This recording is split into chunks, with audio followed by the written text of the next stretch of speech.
2017년을 보내고 여러분 2018년이 되었는데 벌써 1월 마지막 주일을 맞고 있습니다. 세월이 참 빠르다라는 생각이 드시죠?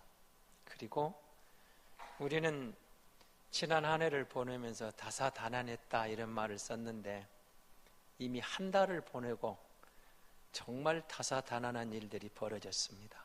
기가 막힌 일들이 안 일어났으면 하는 그런 사건 사고들이 일어나서 참 세상은 험하다 그런 생각들을 해보게 됩니다. 산다는 것은 그런 것 같습니다. 쉽지 않다. 살아있기 때문에 겪는 많은 시련과 이기와 갈등이 있다는 것을 다시 한번 깨닫게 됩니다. 그런데 우리는 그 가운데서 우리가 하나님의 은혜를 입어 소명을 받았다. 우리에게 주신 달란트가 있다, 은사가 있다. 주가 주신 그 은사들을 활용해서 하나님의 나라와 하나님의 영광을 우리가 쓰임받도록 부름받은 하나님의 몸된 공동체로 우리가 서 있다. 이 말씀들을 계속 드렸습니다. 자, 오늘 본문의 말씀에서는 이제 사도 바울은 우리가 누구냐 하는 문제를 사도들의 입장에서 우리가 그리스도의 일꾼이다 이렇게 말을 합니다. 근데 여러분 오늘 본문을 읽으시면서 우리 개역개정 성경이 여러분에게 그냥 팍 의미 있게 막 다가오지 않을 때가 있어요. 그래서 제가 성경을 조금 다른 번역 가운데 쉽게 쓴 걸 한번 읽어 드릴 테니까 한번 주목해서 한번 들어보시기 바랍니다. 그럼 여러분이 상당한 이해하는 데 도움이 될 겁니다. 똑같은 성경인데 번역을 조금 달리 했습니다. 여러분은 아볼로와 내가 하나님의 감춘 비밀을 맡은 그리스도의 일꾼임을 알아야 합니다. 일꾼에게 가장 중요한 것은 주인이 시키는 대로 따르는 것입니다. 그런데 나는 어땠습니까? 충실한 일꾼답게 일해왔다고 여러분은 보십니까? 그러나 여러분이 어떻게 생각하든 또 누가 어떻게 생각하든 나는 그런 것에 개의치 않습니다. 나 자신의 판단을 믿지 않습니다. 내 양심에 조금도 거리끼는 일이 없다고 해서 내가 죄 없는 사람이라고 내세울 생각도 없습니다. 나를 판단하신 분은 주님이시기 때문입니다. 그러므로 주께서 오시기 전에 어떤 사람이 좋은 일꾼이냐 하는 것을 성급하게 결론 짓지 않도록 조심하십시오. 주께서 오시면 모든 것을 밝히 드러내실 것입니다. 그러면 우리 마음 깊은 곳까지 있는 그대로 속속들이 드러내 비로소 모든 사람이 왜 우리가 주님의 일을 해왔는가를 알게 될 것입니다. 그리고 하나님께서는 우리에게 각자 한 일에 따라 칭찬하실 것입니다. 내가 지금까지 아볼로와 나를 예로 들어 설명한 것은 여러분에게 어느 한쪽에 너무 치우치지 말 것을 당부하기 위해서입니다. 하나님께서 세우신 교사들 가운데 어느 특정한 사람만을 지켜 세우는 일을 해서는 안 됩니다. 다만 기록되어 있는 말씀만 지키십시오. 여러분이 무엇을 가지고 그렇게 자만합니까? 여러분이 가진 것 가운데 하나라도 하나님께 받지 않은 것이 있습니까? 여러분이 가진 것이 모두 하나님께 받은 것이라면 어떻게 그렇게 혼자 잘난 듯이 행동합니까? 그리고 마치 스스로의 힘으로 무엇이나 달성한 것처럼 행세를 합니까? 여러분은 이미 자기에게 필요한 음식을 다 가지고 있다고 생각하는 것 같습니다. 여러분은 배가 불렀습니다. 벌써 부자가 되었습니다. 우리를 멀리 뒤에 제쳐놓고 돈 많은 왕이 되어 왕자에 파묻혀 있습니다. 여러분이 참으로 왕자에 앉아 있는 것이라면 얼마나 좋겠습니까?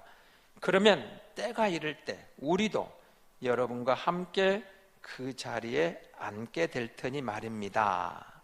자, 이렇게 번역을 해놨어요. 조금 이해가 되시는가 모르겠습니다. 자, 바울은 오늘 본문 가운데 이렇게 이야기하는 겁니다. 우리가 누구냐? 우리가 사도인데 사도는 그리스도의 일꾼이라는 것입니다. 근데 여기서 이제 우리가 한 가지 여러분 짚고 넘어갈 게 있습니다. 사도들과 우리와의 차이. 여러분, 그럼 사도들은 일꾼이니까 오늘 우리 시대에 그러면은 목회자들은 일꾼이고 그럼 성도들은 뭐냐? 이렇게 나올 수 있죠. 그러면 이 부분에 대해서 이해하시기 위해서 종교개혁자들이 이 부분을 들고 나왔습니다. 여러분, 로마 가톨릭이 성직을 이렇게 계급을 세웠습니다. 교황이 있고 뭐 주교가 있고 밑에 사제가 있고 이렇게 순서로 내려오는데, 그리고 그걸 성직자라 했고 그 다음에 성도들을 이제 평신도라 그렇게 구별을 했습니다. 그런데 종교개혁자들은 그렇게 이야기를 안 합니다. 우리가 똑같은 만인 제사장이다. 사도가 필요하고 성도들이 있지만 사도나 성도나 성직자가 따로 있는 게 아니고 우리 모두는 예수 그리스도를 머리로 하는 몸된 교회를 이루고 있다. 그래서 하는 일은 다를지 몰라도 우리 모두가 하나님의 종들이다. 우리 모두가 그리스도의 일꾼이다. 이렇게 이제 들고 나온 겁니다. 그래서 하나님 앞에 성직이 어디 있고 성도가 평소에 따로 있는 게 아니고 우리는 다 주 안에서 같은 하나님의 사람들이다. 다만 역할이 다를 뿐이다. 우리 모두는 할 일이 있다. 우리 모두에게는 역할이 있다. 그래서 우리 모두가 제사장이다. 우리 모두가 하나님의 일꾼이다. 이렇게 나온 겁니다. 그래서 여러분, 제가 지난 시간에 잠깐 에베소서를 들었습니다. 에베소 바울이 소개하고 있는 교회가 그겁니다. 주님이 머리입니다. 우리 모두가 지체라는 겁니다. 몸의 모든 지체가 다 필요하다고 말씀을 드렸습니다. 조금 중요할 수도 있고 중요하지 않은 지체가 있을 수 있지만, 그러나 모든 몸의 지체가 필요해서 각자의 역할이 있다. 그 주어진 역할을 잘 감당할 때 건강한 몸이 된다. 그래서 그리스도를 몸으로 하는 성도들이 우리가 한 몸인 것을 생각하고 저마다 자기 역할을 감당할 때 건강한 교회가 된다. 하나님이 기뻐하시는 교회가 된다. 이게 이제 바울이 말하는, 에베소에 말하는 교회론입니다. 자, 그 말씀 비춰보겠습니다. 저와 여러분이 누구냐? 그리스도의 사람들입니다. 그리스도의 사람이란 무슨 말입니까? 예수를 믿는다는 사람입니다. 그럼 예수 믿는 사람이란 말은 무슨 말입니까? 예수 그리스도가 내 인생의 최고의 가치에 있습니다. 그 말입니다. 예수님이 최고입니다. 나는 내 인생의 내 재산의 1번을 말하라 하면 주 예수 그리스도가 나의 가장 소중한 분입니다. 주 예수 그리스도가 나의 가장 필요한 분입니다. 가장 중요한 이체, 주님이 나의 전부입니다. 주님이 나의 모든 것입니다. 주님이 나의 소중한 분입니다 라고 고백할 수 있는 사람들이 그리스도인이라는 것입니다. 그럼 그 그리스도인이 누구냐? 그리스도의 일꾼들이라고 바울은 이야기하는 겁니다. 사도들을 통해서 우리가 누구냐? 저마다 주님의 자녀로서 할 일이 있는, 소명이 있는 사람들이다. 부르심을 받은 사람들이다. 하나님 우리를 불러내서 교회의 구성원으로 한 몸을 이루게 하신 것은 하나님이 우리에게 무슨 역할을 주셨다는 겁니다. 할 일을 주셨다는 겁니다. 여기에는 모두가 소명받은, 사명받은 하나님의 사람들이다. 그렇게 말하는 겁니다. 그럼 여러분, 그리스도 일꾼은 무엇을 간직한 사람들입니까? 복음이 들어온 사람들입니다. 복음이 뭡니까? 예수 그리스도입니다. 그럼 복음이 뭡니까? 생명입니다. 복음이 여러분 영생의 길입니다. 우리가 그리스도를 알고 나서 영생의 주인공이 되었습니다. 여러분 생각해 보세요. 늘 제가 이 자리에서 강조한 게 있습니다. 주를 알기 전에 우리 인생은 죽음이 끝이라고 알았습니다. 근데 복음이 들어왔습니다. 예수를 만나고 보니까, 예수님을 알고 보니까, 예수를 믿어 하나님의 자녀가 되고 보니까, 인생엔 영혼이 있구나, 죽음이 끝이 아니구나, 부활의 세계가 있구나, 영생의 세계가 있구나, 천국이 있구나, 예수 그리스도 안에서 우리가 영생의 주인공이 된 하나님의 백성이 되었구나, 이걸 알게 된 겁니다. 여러분, 우리가 믿음의 사람입니다. 영생을 가졌습니다. 새 생명을 얻었습니다. 제가 여러분, 한 달이 지나가는 2018년 벌써 너무 많은 일들이 벌어졌어요. 2번의 화재 사건은 정말 안타깝고, 저는 여러분 어제 또 그 뉴스를 보다가 정말 마음이 아팠어요. 여러분 보신 분 있겠지만 경기도에서 우리나라에 일어난 일입니다. 여러분 운전을 합니다. 남편이 운전을 하고 아내가 조수석에 타 있습니다. 아는 지인이 뒤에 타서 셋이 지금 뭔가 야외를 나가는데 여러분, 뭔가 유리창 밖으로 뛰어들어왔어요. 파편이 들어왔는데, 쇠붙이가 날라 들어왔는데, 여보 차 멈춰 하고 보니까 남편이 이미 죽어 있습니다. 여러분, 그 사건이 어제 일어났습니다. 여러분, 화재 사건 때문에 그런 작은 뉴스들이 별로 관심 못 끌었는지 모르겠지만 저는 그걸 보면서 멍했어요. 30대 후반입니다. 아직 젊은 가장인데 이렇게 갈 수도 있구나, 그런 생각을 하면서 마음이 너무 아팠습니다. 여러분, 80, 100으로 달린 차에서 갑자기 파편이 쇠붙이가 들어와서 목을 쳤어요. 살아나겠습니까?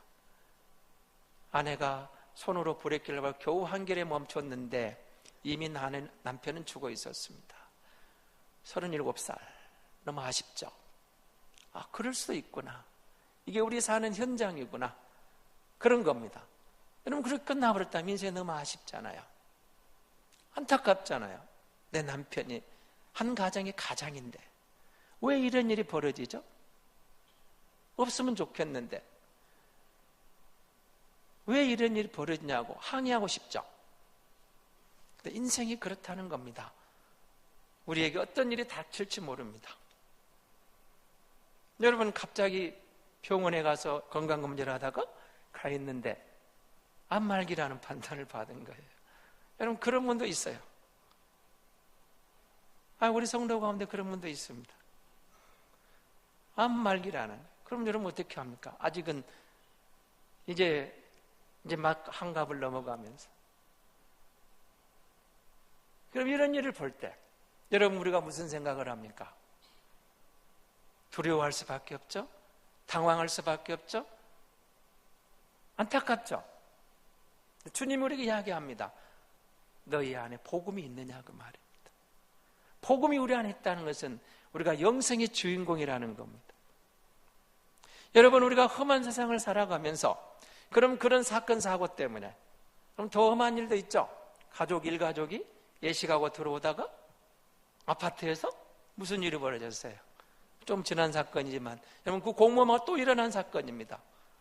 위에서 자살한 사람이 뛰어내렸는데 가장을 덮쳤어요.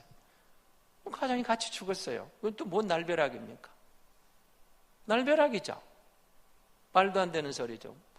가족이 화목하게 가서 정말 따뜻한 가정, 행복한 가정이어서 나가서 예식하고 웃고 즐기고 돌아오는데, 즐겁게 행복한 순간인데 집 정문에 들어오는 순간, 출구로 들어오는 순간 위에서 떨어진 사람을 같이 가장이 죽었어요. 기가 막히죠. 날벼락이죠. 말도 안 되는 소리죠. 근데 실제로 일어납니다. 이게 우리가 살아가는 현장입니다. 그러면 성도는 어떻게 해야 됩니까? 세상이 두렵습니까? 사건 사고가 무서워서 우리는 할 일을 뒤로 하고 집 안에만 있어야 됩니까? 아니면 안전지대만 있어야 됩니까? 하나님은 우리에게 뭐라고 말씀합니까? 사도들을 통해서 우리에게 복음이 들어가고 복음의 영생의 주인공이 됐다면 우리는 그 가운데서 그럼에도 불구하고 할 일이 있다는 겁니다. 세상이 아무리 험해도, 세상에 아무리 사건 사고가 많아도, 세상에 아무리 내일 일을 알 수 없는 긴박한 일들이 벌어져도 성도의 할 일이 있다. 그걸 우리에게 주님이 주시는 소명이라는 겁니다. 사명이라는 겁니다. 그리고 우리는 거의 두렵지 않다는 겁니다. 왜요? 복음 안에서 우리에게 영생이 들어왔기 때문입니다. 주님이 주시는 복음의 비밀을 깨달았어요. 예수 그리스도를 만나고 보니까 주님이 생명의 주인공이었어요. 우리는 주님을 알고 보니까 이 생명의 주인공이 되었는데, 여러분, 우리가 누구인가를 깨달으라, 그 말입니다. 영생의 주인공이 되었다. 예수 믿는다는 것은 우리에게는 새 생명이 들어왔다, 새로운 피조물이 들어왔다, 영생의 주인공이 되었다, 그 말입니다.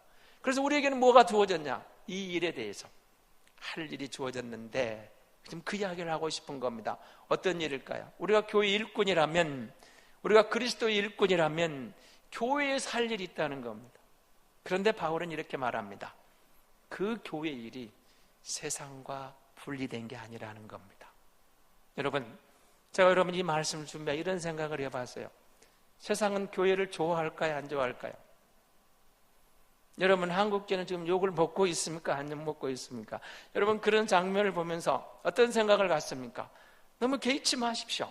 그거 두려울 것도 없습니다. 원래 세상은 교회를 안 좋아합니다. 원래 세상은 복음을 싫어합니다. 원래 세상은 교회를, 그리스도를 배척하게 되어 있습니다. 핍박하게 되어 있습니다. 그런데 우리가 정신 바짝 차려야 됩니다. 우리가 세상이 비난할 거리를 줬습니까? 저들에게 우리가 잘못 보였습니까? 도덕적으로 문제가 있습니까? 경제적으로 문제를 세상에 본이 되지 못했습니까? 세상에 욕먹을 짓을 했습니까? 그래서 세상이 우리를 욕합니까? 그것은 회개해야 됩니다. 그건 부끄러운 것입니다. 그건 회개할 문제입니다. 그건 우리가 잘못했습니다. 교회가 잘못했습니다. 목사가 잘못했습니다. 성도가 잘못했습니다. 잘못한 것 때문에 세상이 욕을 한다면 욕을 먹고 우리는 하나님 앞에 참회하고 가슴을 치며 회개하고 금식하며 다시는 그런 짓을 안 해야 됩니다. 그런데 우리가 정말 주님을 모시고 주님이 주시는 복음의 길을 가고 있습니까? 진리의 길을 가고 있습니까? 세상과는 거스를지 몰라도 정말 성경대로 갑니까? 오늘 본문에 바울이 말하고 있는 것처럼 나는 나 자신을 자책할 게 없다. 나는 너희들의 욕먹을 짓을 한 게 아니다. 세상으로부터 내가 욕먹을 짓을 한 게 없다. 그러나 나도 나를 판단하지 않노라. 말씀을 따라갑니다. 세상이 욕할지라도, 세상이 나를 감옥에 가둘지라도, 세상이 나를 배척할지라도 그래도 예수 믿어야 산다. 내가 예수 믿고 바른 길을 보여주면서 내가 예수 믿고 새 생명 얻은 것처럼 당신도 예수를 믿어야 된다. 바울은 그렇게 당당히 걸어갔던 겁니다. 그러므로 그는 세상이 그를 비난해도, 세상이 그를 감옥에 가둬도, 세상이 그를 돌멩이로 쳐 죽이려고 해도 그는 그 길을 꼿꼿이 갈 수가 있었습니다. 왜요? 진리 안에 가면서 너희가 나를 싫어할지라도, 너희가 나를 미워할지라도 내가 주님을 따르면 이 길이 내가 받은 길이고 머지않아 너희들도 나처럼 예수 믿고 이 비밀, 하늘의 비밀, 영생의 비밀, 천국의 비밀을 가질 날이 올 것이라고 바울은 확신했기 때문에 그랬던 겁니다. 그러므로 우리가 여러분 세상의 판단에 너무 민감할 필요는 없습니다. 잘못된 게 있습니까? 그건 고쳐야 됩니다. 잘못됐으면 고쳐야 돼요. 세상보다 나아야 돼요. 안 믿는 사람보다 훨씬 온유해야 돼요. 훨씬 친절해야 돼요. 훨씬 더 섬길 줄 알아야 돼요. 겸손해야 돼요. 그들보다 더 나은 모습을 보여줘야 됩니다. 그래도 우리를 욕합니까? 그리스도를 욕합니까? 그러면 주님은 뭐라고 합니까? 너희가 복이 있다고 말하잖아요. 말씀을 따라가는데, 예수님을 따라갔는데, 예수님처럼 살고자 했는데 세상이 우리를 손가락질합니까? 그 사람은 복이 있는 사람입니다. 여러분, 세상의 비난에 대해서 우리가 잘못된 것은 회개해야 됩니다. 그러나 여러분, 우리가 바른 길을 가고 있는 욕을 합니까? 그러면은 우리가 잘 살고 있다는 감사함으로 나아가야 되는 겁니다. 여러분, 오늘 본문을 보시기 바랍니다. 바울은 이런 이야기를 합니다. 판단에 대한 이야기입니다. 너무 일꾼에 대해서, 여러분, 우리가 어떤 일에 대해서 누군가의 사람의 눈을 의식하고 사람이 좋아하는 쪽으로만 가지 말라, 그 말입니다. 지난주 주일일 제가 오늘 장로님하고 이야기를 하다가 여러분 깜짝 놀랐어요. 그 학교에서 여러분 아이들이 요즘 중고등학생들도 보충 수업을 하는데 자기들 선생님을 선택해 간다는 거예요. 오, 기절하려고 했어요. 저희 때와 전혀 다르죠. 그러면서 장로님 하시는 말씀이 세상의 모든 것이 소비자 위주로 바뀌고 있습니다. 그렇죠. 세상이 소비자 위주로 바뀌고 있습니다. 맞네. 그런데 여러분 보십시오. 그럼 교회는 어떻게 갈까요? 교회가 소비자 위주로 흘러가야 됩니까? 성도들의 구미대로 교회가 흘러가야 되겠습니까? 한번 생각해 봅시다. 그 교회가 좋은 교회일까요? 아닙니다. 물론 성도들의 뜻이 필요합니다. 그걸 맞춰가는 거 필요하지만 더 중요한 게 있습니다. 하나님의 뜻입니다. 말씀의 의미입니다. 우리 시대에 하나님이 우리 교회를 허락하신 이유에 대해서, 하나님이 나를 예수 믿게 하신 것에 대해서, 하나님이 내게 이 사명을 주신 것에 대해서, 하나님이 내게 이 일을 맡기신 것에 대해서 하나님의 뜻이 어디 있는가에 대해 우리는 물어야 됩니다. 그리고 그것이 먼저입니다. 그리고 성도들과 우리가 하나 되는 것은 두말할 필요가 없습니다. 그러나 여러분, 우리는 성도들을 비유 맞추는 교회가 되어서는 안 됩니다. 정말 하나님의 말씀이 무엇을 말하는가에 대해서 주목해야 됩니다. 하나님의 말씀이 뭘 말씀하시는가? 그리스도의 일꾼은 주인 대신 그리스도에게 순종하는 사람들이기 때문에 그렇습니다. 교회가 세상에 존재한 이유도 하나님이 우리에게 요구하신가를, 그 무엇인가를 바로 보여주기 위해서 교회가 존재하기 때문에 그렇습니다. 하나님이 저와 여러분을 성도로 부르셔서 여러분 예수 믿게 하셨습니다.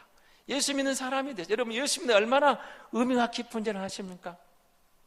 여러분 시편 50편이 오늘 새벽기도 본문입니다. 감사 제사가 나옵니다.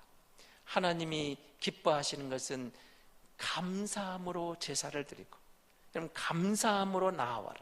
여러분 이 말이 무슨 말이에요? 우리 식으로 바꿔봅시다. 하나님께 예배하러 왔느냐? 감사함으로 나와라, 그 말이에요. 그러니까 여러분 억지로 나온 사람이 있으면, 마지못해 나온 사람이 있으면, 하나님 나는 예배가 감사하는 마음보다는 마지못해 왔습니다. 그럼 내게도 감사하는 마음을 주옵소서. 내게도 그 하나님의 은혜를 체험하고 예배하는 것이 즐겁고 기쁨이 되는 그런 마음을 주옵소서라고 하나님께 반드시 기도해야 됩니다. 그래서 우리 예배는 감사함으로 나와야 됩니다. 그래서 여러분 우리가 뭘 드린다 할 때도 마찬가지. 여러분 기억하셔야 됩니다. 하나님은 부족하신 분이 아니에요. 피조물의 요구를 따라 피조물이 필요해서 그들이 채워줘서 하나님은 완전한, 아닙니다. 하나님은 스스로 완전한 분입니다. 하나님은 퍼펙트한 분입니다. 하나님은 온전하신 분입니다. 하나님은 완전하신 분입니다. 우리 도움이 필요 없어요. 우리의 무슨 물질이, 우리의 시간이, 우리의 헌신이, 그것 때문에 하나님은 완전해지냐? 그게 없으면 하나님 불완전합니까? 아닙니다. 아닙니다. 하나님 자신 스스로 완전한 분입니다. 퍼펙트한 분입니다. 온전한 분입니다. 그럼에도 불구하고 하나님은 우리를 통해서 그의 나라가 확장되는 것을 즐거워하시는 겁니다. 기뻐하시는 겁니다. 그래서 우리에게 뭘 말합니까? 여러분 성도는 오늘 예배하고 이 예배당 문을 나서서 삶이 예배가 돼야 되는 겁니다. 삶이 예배가 돼요. 자, 여러분 저와 여러분 교회에서 할 일이 있습니다. 그 일을 잘 감당해야 돼요. 그리고 여러분 세상에 나가서 뭔가 할 때 내가 누군가를 아셔야 돼요. 내가 그리스도인이다. 내가 하나님의 사람이다. 하나님 내게 이 일을 맡겼다. 이런 자신감이 있어야 돼요. 확신이 있어야 돼요. 내가 하는 일이 얼마나 크냐 작냐 문제가 아니라고 그랬습니다. 얼마나 중요하냐 덜냐 그 문제도 아니라고 그랬습니다. 귀하냐 천하냐 그 문제가 아닙니다. 많이 배웠냐 못 배웠냐 그 문제가 아닙니다. 많이 가졌느냐 못 가졌냐 그런 문제가 아닙니다. 정말로 내가 그리스도를 사랑하느냐, 그리고 참마음으로 그를 예배하고 하나님 주신 일에 대한 감사하는 마음이 있느냐. 여러분은 그 창고 회사의 관리인으로 들어간 분이 이런 간증을 했습니다. 그럼 관리인이면 높은 자리는 아니죠. 그러니까 이제 말이 관리인인데 옛날에 뭐 수위라고 그랬죠. 요즘은 이제 다들 이름을, 그런데 관리인이 그 일을 하는데 그날 여름인데 그냥 날씨도 좋고 그래서 그 원래는 창고 안에 다 들여놔야 되는데 들여놓고 일부를 그 창고 입구에다가 그냥 그 비닐을 덮어놓고 퇴근을 했습니다. 근데 예기치 않게 저녁 때쯤 돼서 비가 오고 바람이 불기 시작했습니다. 그러니까 이분이 생각하기에 내가 들여놓지 않은 그 물건이 비에 많이 젖을 것 같은 생각이 든 거예요. 근데 그 무시하니까 안 가도 상관없는데 그가 들어가서 회사에 출근을 해가지고 가보니까 아니나 다를까 바람에 이 비닐이 찍히면서 젖고 있는 거예요. 그래서 흠뻑 비를 맞으면서 비닐로 덮어가지고 그 물건을 안전하게 감싸놨습니다. 근데 감싸고 한참 있는데 누군가가 와서 일을 해요. 보니까 사장님이 나왔어요. 여러분 사장님은 또 그 생각을 했겠죠. 그 주인의식이죠. 그리고 얼마 있다가 이 사람을 불렀습니다. 누구시? 우리 회사의 총괄 관리인이 되어주시오 이렇게 부탁을 했어요. 그러니까 그분이 그렇게 이야기했다면 저는 많이 배운 것도 없고 저는 그걸 감당할 만한 능력이 안 될 것 같습니다. 근데 왜 저에게 중요한 일을 맡기시려고 그러십니까? 그랬더니 그분이 딱 한마디를 했습니다. 사장님이 하신 말씀이 이겁니다. 지난번 비가 올 때 당신의 행동을 보면 이 일을 맡기에 충분합니다. 그래서 그 일을 맡겨주시더라는 거예요. 그래서 그는 정말 그 회사를 위해서 귀하게 일하다가 퇴직했다라는 간증을 들은 적이 있습니다. 사랑하는 성도 여러분, 우리가 그리스도인이라 할 때, 예배할 때 여러분 주변을 보세요. 얼마나 선합니까? 얼마나 착하게 보입니까? 얼마나 온유하게 보입니까? 근데 이 모든 그 마음이 내가 하는 그 일 중에서 마지못해 하는 게 아니에요. 이 일을 내게 하나님이 맡기셨다. 이 일을 할 수 있는 것 하나님의 은혜다. 내가 여기 있는 것이 하나님의 은혜다. 살아있는 것이 은혜다. 이 일을 할 수 있는 게 은혜다. 그 일에 대해서 성실하게, 오늘 본문에 충성한다는 마음을 다하는 것, 내가 하는 일에 마음을 다하는 것. 그리스도인이 누구냐? 하나님의 일꾼이 누구냐? 내가 하는 그 일에 마음을 다한다 그 말이에요. 사람 눈치 보는 게 아닙니다. 이게 하나님이 내게 주신 일이다. 하나님이 내게 맡긴 일이다. 하나님이 내게 하라고 하신 일이다. 그러므로 나는 하나님 앞에서 이 일을 내 마음을 다해서, 내 중심을 다해서 성실하게 감당하겠다. 이것을 바울은 지금 우리에게 그리스도의 일꾼이라고 말하는 겁니다. 사랑하는 성도 여러분, 우리는 너무 큰 일, 아니면 무슨 스포트라이트를 받는 일, 아니면 유명한 일, 거기에는 다 관심이 있지만 별로 중요하지 않은 것 같은 데에 대해서는 우리는 짜증을 내려가면, 왜 나를 이렇게 대접하는 거야? 왜 나를 이 정도밖에 취급 안 하는 거야? 비교하고 불평하고 원망하려고 합니다. 그리스도인은 그게 아니라는 겁니다. 죽음 주어진 그 일에 충성하면, 마음을 다하면 하나님이 때를 따라 더 크게 쓰신다는 겁니다. 세상의 원리도 그렇지만 하나님의 원리도 마찬가지입니다. 우리가 누구냐? 그리스도의 일꾼입니다. 판단하지 말라는 말은 무슨 말입니까? 남을 쉽게 내 생각대로 말하지 말라 그 말입니다. 아까 여러분 세상이 소비자 원리라고 들었는데 맞습니다. 마케팅은, 그리고 모든 건 소비자 원리, 그 원리로 갈 수 있습니다. 그게 세상의 흐름입니다. 그렇게 가야 됩니다. 그런데 여러분 생각하셔야 돼요. 우리가 그럼 우리끼리 모여서 우리 생각대로만 가면 됩니까? 아니면 오늘 본문에 뭐라고 그랬어요? 말씀 밖에 넘어가지 않도록 하라. 말씀 안에 머물러 있어라. 여러분, 우리 성도의 안전장치가 있습니다. 교회의 안전장치가 있습니다. 그리스도인의 일꾼의 안전장치가 있습니다. 하나님의 말씀입니다. 말씀의 규정에 따라서 말씀이 가라는 데까지 가고, 말씀이 머무르는 데 머물고, 말씀이 하라는 것까지 하고, 말씀이 하지 말라는 데서 멈추고, 말씀 밖에 넘어가지 않도록 하라. 이 말씀이 기준이 되어 있는 거예요. 여러분, 우리가 세상의 원리가 아닙니다. 내 생각이 아닙니다. 우리 생각이 아닙니다. 하나님의 말씀의 기준 안에서 우리가 하나 되는 겁니다. 원칙이 옳으면 항상 최우선이 하나님의 말씀의 온리 안에서, 하나님의 말씀의 기준 가운데서, 그리고 우리가 하나 되는 것입니다. 사랑하는 성도 여러분, 하나님이 교회를 세우신 이유가 뭐겠습니까? 우리에게 이 생명의 비밀을 전하고 싶으셨던 겁니다. 하나님 우리에게 주신 것들입니다. 생각해 보세요. 바울이 뭐라고 하죠? 왜 고린도 교회가 지금 바울의 책망을 듣고 있는 줄 아십니까? 고린도 교회는 은사가 많은 교회라겠습니다. 특색이 있는 교회였습니다. 은사가 많았어요. 그런데 다 무슨 생각이에요? 다 자기 잘난 맛을 알았어요. 내 은사가 최고야. 내가 잘나. 서로 자기 것만 주장하는 거예요. 좋은 교회였는데, 은사가 많았는데 다 자기 주장을 하는 거예요. 그러니까 바울이 책망하는 겁니다. 너희가 받지 않은 게 뭐가 있냐 그 말이에요. 그 은사를 누가 줬느냐? 지금 내게 있는 그 누리는 게 하나님이 안 준 게 뭐가 있느냐? 여러분 돌아보십시오. 우리에게 있는 모든 것이 하나님이 주신 선물들입니다. 가족도, 자녀들도, 내가 누리고 있는 그것도, 내게 있는 그 모든 것들이 하나님이 주시지 않은 게 뭐가 있습니까? 다 하나님이 주신 겁니다. 그러면 받은 바 은혜에 감사하는 마음이 나오겠죠. 감사하는 마음이 나와요. 그 감사함이 어떻게 나옵니까? 겸손함으로 나오는 겁니다. 그리스도의 일꾼이 누구냐? 그리스도의 일꾼은 하나님이 주신 것을 깨닫는 겁니다. 그리고 확신하면서 하나님으로부터 왔기 때문에 나를 드러내는 삶이 아니라 겸손하게 그분을 드러내는 겁니다. 그분의 영광을 드러내는 겁니다.